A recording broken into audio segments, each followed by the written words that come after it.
কল্পনা করুন একটি মুহূর্ত। রাত তখন গভীর। ইসরায়েলের কোনো একটি শহরে মানুষ ঘুমাচ্ছে নিশ্চিন্তে। হঠাৎ কোনো সতর্কতা নেই, কোনো সাইরেন নেই, কোনো সংকেত নেই। আর মাত্র কয়েক মিনিটের মধ্যে সেই শহর পরিণত হয় ধ্বংসস্তূপে। এটি কোনো কল্পকাহিনী নয়, এটি হলো ইরানের ফাত্তাহ-2 হাইপারসনিক মিসাইলের বাস্তব সক্ষমতা। আর এই একটি অস্ত্র আজ গোটা মধ্যপ্রাচ্যের সামরিক সমীকরণ উল্টে দিয়েছে। ফার্সি ভাষায় ফাত্তাহ মানে বিজয় আনয়নকারী।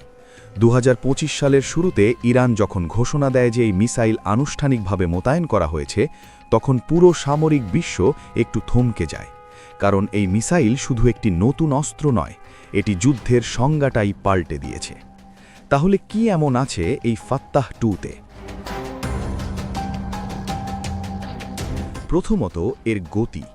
এই মিসাইল ছুটে চলে ম্যাক 15 গতিতে, মানে শব্দের চেয়ে 15 গুণ বেশি, ঘণ্টায় প্রায় 15,000 কিলোমিটার। এই সংখ্যাটা শুনতে বড় মনে হলেও বাস্তবে এর অর্থ কতটা ভয়াবহ সেটা বুঝতে একটু হিসাব করা যাক। ইরান থেকে ইসরায়েলের দূরত্ব মাত্র 1600 কিলোমিটার। ফাত্তাহ-2 সেই পথ পাড়ি দেবে 6.5 মিনিটেরও কম সময়ে। আর ইসরায়েলের মিসাইল সতর্কতা সাইরেন সক্রিয় হতে লাগে 5 মিনিট। অর্থাৎ সাইরেন বাজার আগেই মিসাইল এসে পড়বে। মানুষ আশ্রয় নেওয়ার সুযোগটুকুও পাবে না, শিশু, বৃদ্ধ, নারী, কেউ না। কিন্তু গতি এর একমাত্র শক্তি নয়, এর আসল ভয়াবহতা লুকিয়ে আছে এর চলার পদ্ধতিতে। সাধারণ একটি ব্যালিস্টিক মিসাইল চলে একটি নির্দিষ্ট পথে, উপরে ওঠে, তারপর নিচে নামে। রাডার সেই পথ আগে ভাগেই হিসাব করে ফেলতে পারে, প্রতিরক্ষা ব্যবস্থা সময় পায় সেটি ঠেকানোর। কিন্তু ফাত্তাহ-2 সেই নিয়ম মানে না। এটি চলে হাইপারসনিক গ্লাইড ভেহিকেল প্রযুক্তিতে। বায়ুমণ্ডলের একদম নিচু স্তরে সাপের মতো আঁকা বাঁকা পথে ছুটে যায় লক্ষ্যের দিকে। আঘাত হানার শেষ মুহূর্ত পর্যন্ত বারবার দিক বদলায়।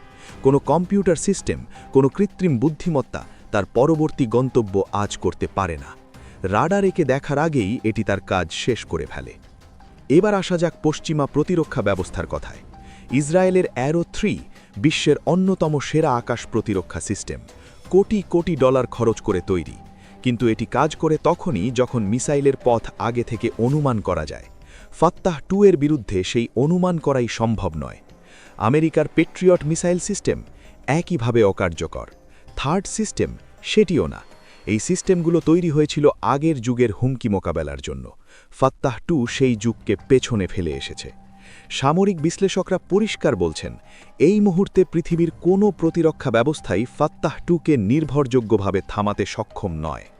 এমনকি মার্কিন নৌবাহিনীর সবচেয়ে শক্তিশালী রণতরী ইউএসএস আব্রাহাম লিঙ্কনের মতো বিশাল যুদ্ধজাহাজও এই মিসাইলের সামনে নিরাপদ নয়।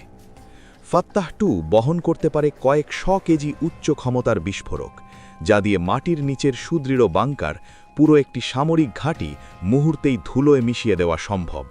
এটি শুধু শহর ধ্বংস করে না, এটি মনোবলও ধ্বংস করে। এখন সবচেয়ে বড় প্রশ্ন, ইরান কি সত্যি এই অস্ত্র ব্যবহার করবে? ভূ রাজনৈতিক বিশ্লেষকরা বলছেন, এখন পর্যন্ত ফাত্তাহ-2 ইরানের হাতে একটি কৌশলগত হাতিয়ার। এটি দিয়ে তারা বার্তা দিচ্ছে, যুদ্ধ বাদলে মূল্য দিতে হবে। কিন্তু যদি কোনো দিন এই মিসাইল সত্যি বড় আকারে ইসরায়েলি শহরের দিকে ছোড়া হয়, তাহলে পরিণতি হবে বিভীষিকাময়। গাজার মতো ধ্বংসযজ্ঞ, কিন্তু আরও বিশাল পরিসরে। যুক্তরাষ্ট্র আর ইসরায়েল নতুন প্রজন্মের রাডার নিয়ে কাজ করছে, কিন্তু বিশেষজ্ঞরা বলছেন কার্যকর সমাধান আসতে এখনও অনেক বছর বাকি। ফাত্তাহ-2 শুধু একটি মিসাইল নয়, এটি একটি বার্তা যে যুদ্ধের নতুন যুগ শুরু হয়েছে। সেই যুগে পুরনো প্রতিরক্ষার হিসাব আর কাজে আসছে না। আর মধ্যপ্রাচ্যের আকাশে এখন যে অদৃশ্য ছায়া ঘুরে বেড়াচ্ছে, তার নাম ফাত্তাহ-2।